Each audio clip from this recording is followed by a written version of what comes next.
Solo Leveling Season 2 Episode 11 opens with an unknown figure walking near the battlefield. Although people try to attack it, we don't see clearly what it is. All we know is, they're brutally taken out, their necks slashed in an instant. We return to the scene inside the dungeon. Ma Dong-wook is fighting off the giant ant monsters, basically, the Queen's royal guards. Each of them is as strong as an S-rank hunter. Dong-wook tries to hold them back with his shield, and Cha Hae-in joins in to support him. They put up a solid fight and manage to take down many ants. You may remember, there's also a healer in the team, none other than Baek Yoon-ho. He tells everyone, "Don't worry, I've got your back. Just keep pushing forward."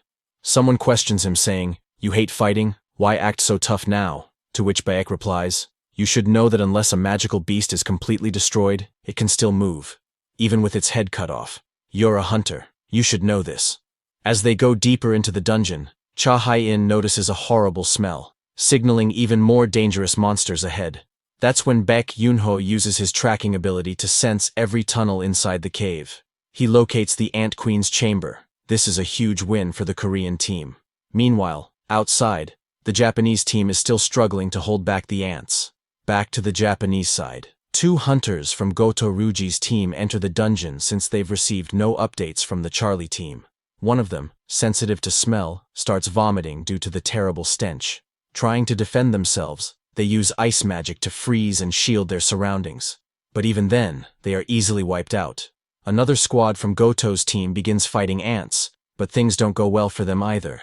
The Korean team finally reaches the Ant Queen's chamber. There are many powerful ants ready to defend her. Baek Yoon-ho buffs the team, and everyone's strength is temporarily restored. Ma Dong-wook enlarges his body and takes the front line.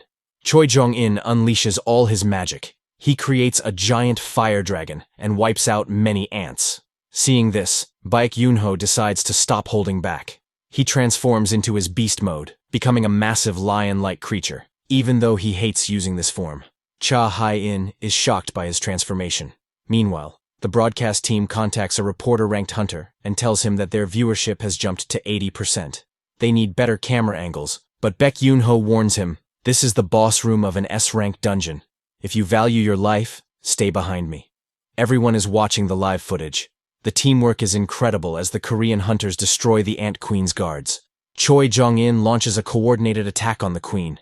She starts screaming and tries to escape, but the team catches up to her. Cha Hae-in, now fully healed and moving swiftly thanks to Baek's buffs, charges in. She slashes the Queen's legs, then lands a final blow on her neck, cutting her head clean off. The team is exhausted, but victorious. The audience watching live cheers in celebration. The Korean team has won. They've reclaimed Jeju Island. With the Queen dead, it's believed that all remaining ants will die within a year, and humans will be able to live here again. Baek Yoon-ho says, "We've finally avenged our fallen comrades."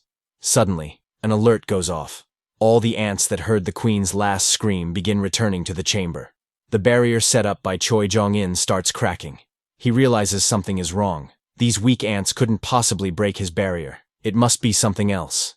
And then, we see it. A dark blue, humanoid ant, walking on 2 legs. This isn't just any ant. This is the evolved Baru. His aura is so intense that Cha Hae-in collapses from its presence alone. Ma Dong-wook prepares to attack, but freezes in fear as the aura overwhelms him. Baru approaches the Queen's corpse and starts eating it. Everyone is stunned. Suddenly, Baru rushes toward Cha Hae-in and smashes her into a pillar. Ma Dong-wook tries to attack but gets his arms broken and shield shattered. Even Baek Yoon-ho and Choi Jong-in are seriously injured.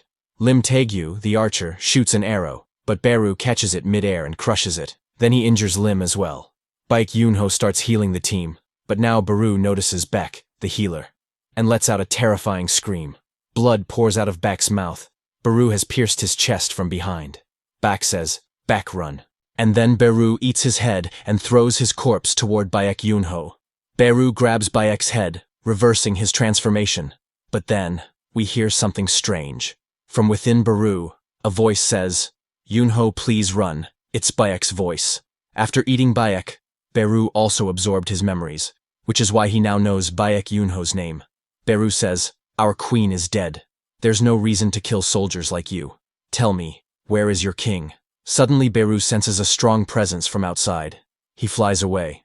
Beck wonders if Beru means Goto by king. We shift to Goto Ryuji's scene. His two teams are completely annihilated, obviously by Beru. As Goto is walking, his chairman contacts him for an update. Goto responds, "I've reached the location. My comrades are all dead. They were weak." The chairman asks about the Korean team. Goto says the ants have gone inside, and the Korean team's survival chance is 0. The chairman then says, "Fine, we tried to help, but their team was useless. This works in our favor. We remove the competition and gain public approval." He tells Goto to regroup with the second assault team. But suddenly, Beru attacks. Goto dodges, but another hunter's head is sliced off instantly. Goto tells the last hunter, "Leave, you'll just get in my way." Beru asks, "Are you the king?" Goto responds, "Yes, I'm the king." Beru charges at him, and Goto finally remembers where he felt this aura before. It's the same as Sung Jinwoo's. This time, Goto doesn't survive. His sword is broken, and his head is sliced clean off.